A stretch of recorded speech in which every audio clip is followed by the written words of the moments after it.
8वां अध्याय रक्तबीज वध। महर्षि मेधा ने कहा, चंड और मुंड नामक असुरों के मारे जाने से और बहुत सी सेना के नष्ट हो जाने से दैत्यों के प्रतापी राजा शुंभ ने क्रोध में भरकर अपनी सेना को युद्ध के लिए तैयार होने की आज्ञा दी।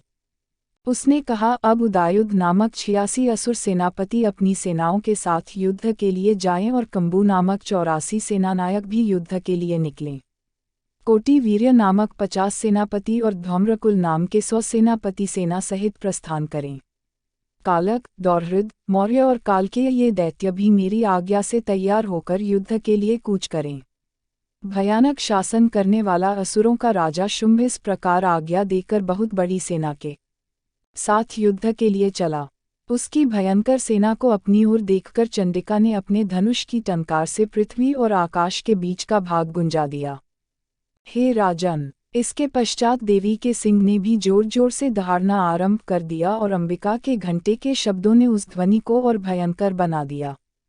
धनुष की टंकार, सिंह की दहाड़ और घंटे के शब्द से सारी दिशाएं गूंज उठीं और इसके साथ ही देवी ने अपने मुख को और भी भयानक बना लिया।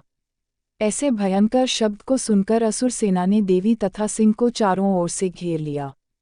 हे राजन, उस समय दैत्यों के विनाश के लिए और देवताओं के अभ्युदय के लिए ब्रह्मा, शिव, कार्तिकेय, विष्णु तथा इंद्र आदि देवों की शक्तियाँ, जो अत्यंत पराक्रम और बल से संपन्न थीं, उनके शरीर से निकलकर उसी रूप में चंडिका देवी के पास गई। जिस देवता का जैसा रूप था, जैसी वेशभूषा थी और जैसा वाहन था, वैसे ही रूप, वेशभूषा और वाहन से संपन्न होकर उन देवताओं की शक्तियाँ दैत्यों से युद्ध करने के लिए आई। सर्वप्रथम हंसयुक्त विमान में बैठकर और रुद्राक्ष की माला तथा कमंडल धारण करके ब्रह्माजी की शक्ति ब्रह्माणी आई। फिर वृषभ पर सवार होकर, हाथ में त्रिशूल लेकर, महानाग का कंकण पहनकर और मस्तक में चंद्र रेखा से भूषित होकर भगवान शंकर की शक्ति माहेश्वरी आई। मोर पर आरूढ़ होकर और हाथ में शक्ति लिए दैत्यों से युद्ध करने के लिए कार्तिकेय जी की शक्तिरूपा जगदम्बिका उन्हीं का रूप धारण करने आई। इसी प्रकार भगवान विष्णु की शक्ति गरुड़ पर सवार होकर शंख, चक्र, शौंक, धनुष, गदा तथा खड्ग हाथ में लिए हुए आई। श्रीहरि की शक्ति वाराही, वाराह का शरीर धारण करके आई और नरसिंह के समान शरीर धारण करके उनकी शक्ति नारसिंही भी आई। उसकी गर्दन के बालों के झटकों से आकाश के तारे टूट पड़ते थे। इसी प्रकार देवराज इंद्र की शक्ति इंद्री भी हाथ में वज्र लेकर और ऐरावत के ऊपर सवार होकर आई। उसके भी सहस्र नेत्र थे। इसके पश्चात इन देव शक्तियों से घिरे हुए भगवान महादेव ने चंडिका से कहा, मेरी प्रसन्नता के लिए तुम शीघ्र ही इन आसुरों को मार दो। फिर देवी के शरीर में से अत्यंत भयानक रूप वाली और सैकड़ों गीदड़ियों के समान आवाज करने वाली चंडिका शक्ति प्रकट हुई। उस अपराजिता देवी ने धूमिल जटा वाले भगवान महादेव जी से कहा, हे प्रभो, आप मेरी ओर से दूत बनकर शुंभ और निशुंभ के पास जाइए और उन अत्यंत गर्वीले असुरों से कहिए तथा उनके अतिरिक्त और भी जो असुर वहां युद्ध के लिए उपस्थित हों, उनसे भी कहिए, हे दैत्यों, यदि तुम जीवित रहना चाहते हो तो त्रिलोक का राज्य इंद्र को सौंप दो, देवताओं को उनका यज्ञ भाग मिलना आरंभ हो जाए और तुम पाताल को लौट जाओ। किंतु यदि बल के घमंड से तुम्हारी लड़ने की इच्छा हो तो फिर आ जाओ, तुम्हारे मांस से मेरी योगिनियां तृप्त होंगी। चूंकि उस देवी ने भगवान शिव को दूत के कार्य में नियुक्त किया था, इसलिए वे संसार में शिवदूती के नाम से विख्यात हुई।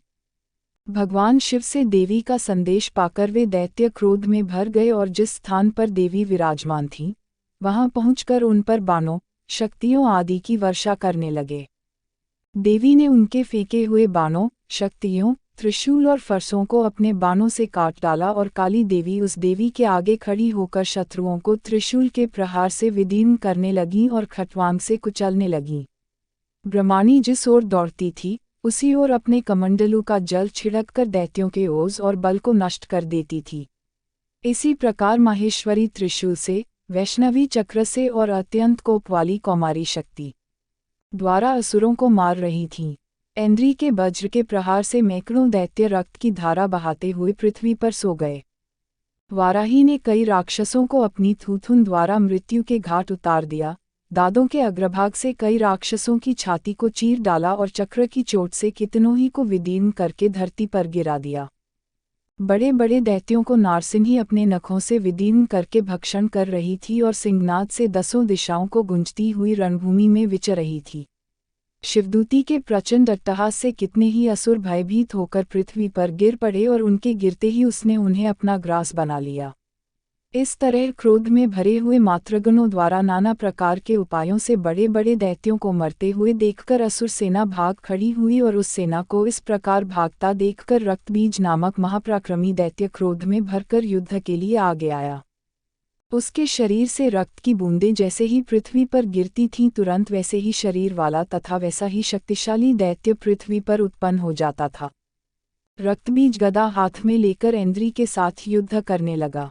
जब इंद्री शक्ति ने अपने वज्र से उस पर प्रहार किया तो घायल होने के कारण उसके शरीर से बहुत सा रक्त बहने लगा और उसकी प्रत्येक बूंद से उसके समान रूप वाले तथा बलशाली अनेकों दैत्य भयंकर रूप में प्रकट हो गए।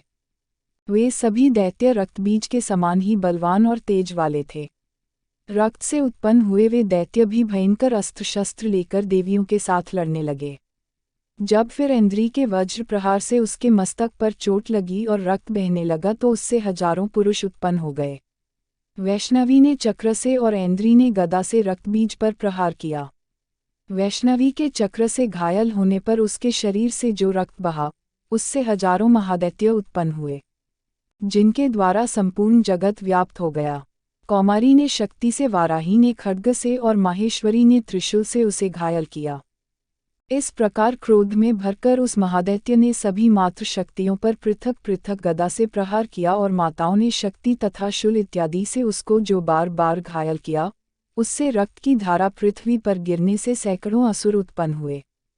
इस प्रकार उस रक्तबीज के रक्त से उत्पन्न हुए दैत्यों से संपूर्ण जगत व्याप्त हो गया, जिससे देवता भयभीत हो गए। देवताओं को भयभीत देखकर चंडिका ने काली से कहा, हे चामुंडे, तुम अपने मुख को और फैलाओ तथा मेरे शस्त्रघात से उत्पन्न हुए रक्त बिंदुओं और रक्त बिंदुओं से उत्पन्न हुए महादैत्यों को तुम अपने इस मुख से भक्षण करती जाओ। इस प्रकार रक्त बिंदुओं से उत्पन्न हुए और महादैत्यों का भक्षण करती हुई तुम रणभूमि में विचरो।